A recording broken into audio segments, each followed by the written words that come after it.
The Sneeches by Dr. Seuss. Now the star-belly Sneeches had bellies with stars. The plain-belly Sneeches had none upon theirs. Those stars weren't so big. They were really so small that you might think such a thing wouldn't matter at all. But because they had stars, all the star-belly Sneeches would brag. We're the best kind of Sneech on the beaches. With their snoots in the air, they would sniff and they'd snort. We'll have nothing to do with the plain-belly sort. And whenever they met someone, they were out walking, they'd hike right on past them without even talking. When the star-belly children went out to play ball, could a plain-belly get in the game? Not at all. You could only play if your bellies had stars, and the plain-belly children had none upon theirs. When the star-belly Sneeches had Frankfurter roasts or picnics or parties or marshmallow toasts, they never invited the plain-belly Sneeches. They left them out cold in the dark of the beaches. They kept them away, never let them come near, and that's how they treated them year after year. Then one day, it seems, while the plain-belly Sneeches were moping and doping alone on the beaches, just sitting there, wishing their bellies had stars, a stranger zipped up in the strangest of cars. "My friends," he announced in a voice clear and keen, "my name is Sylvester McMonkey McBean, and I've heard of your troubles. I've heard you're unhappy, but I can fix that. I'm the fix-it-up chappie. I've come here to help you. I have what you need. My prices are low, and I work at great speed, and my work is 100% guaranteed."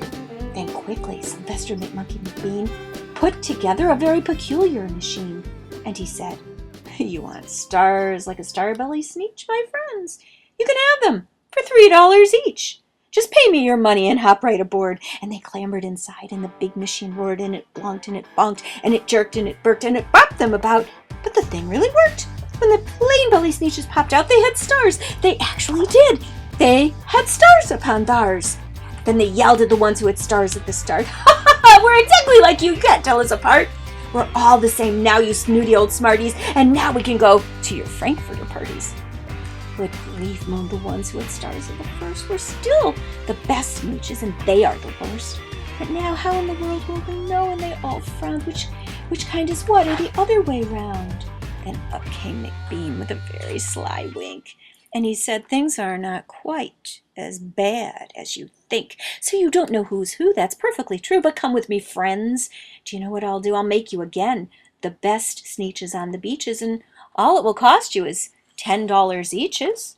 "Belly stars are no longer in style," said McBean. "What you need is a trip through my star-off machine. This wondrous contraption will take off your stars so you won't look like Sneeches who have them upon theirs." And that handy machine, working very precisely, removed all the stars from their tummies quite nicely.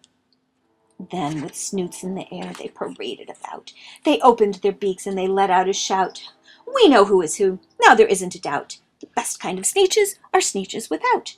Then, of course, those with stars got frightfully mad. To be wearing a star now was frightfully bad. Then, of course, old Sylvester McMonkey McBean invited them into his star-off machine, and then, of course, from then on, as you can probably guess, things got into a horrible mess. All the rest of the day on those wild screaming beaches, the fix-it-up chappie kept fixing up Sneeches, on again, off again, in again, out again. Through the machines they raced about and about again, changing their stars every minute or two. They kept paying money. They kept running through, till neither the plain nor the star-bellies knew which one was that one, or that one was this one, or which one was that one, or what one was who. And then, when every last cent of their money was spent, the fix-it-up chappie packed up and he went, and he laughed as he drove in his car up the beach. They never will learn. No, you can't teach a Sneech. But McBean was quite wrong, I'm quite happy to say, that the Sneeches actually quite smart on that day. The day they decided that Sneeches are Sneeches and no kind of Sneech is the best on the beaches.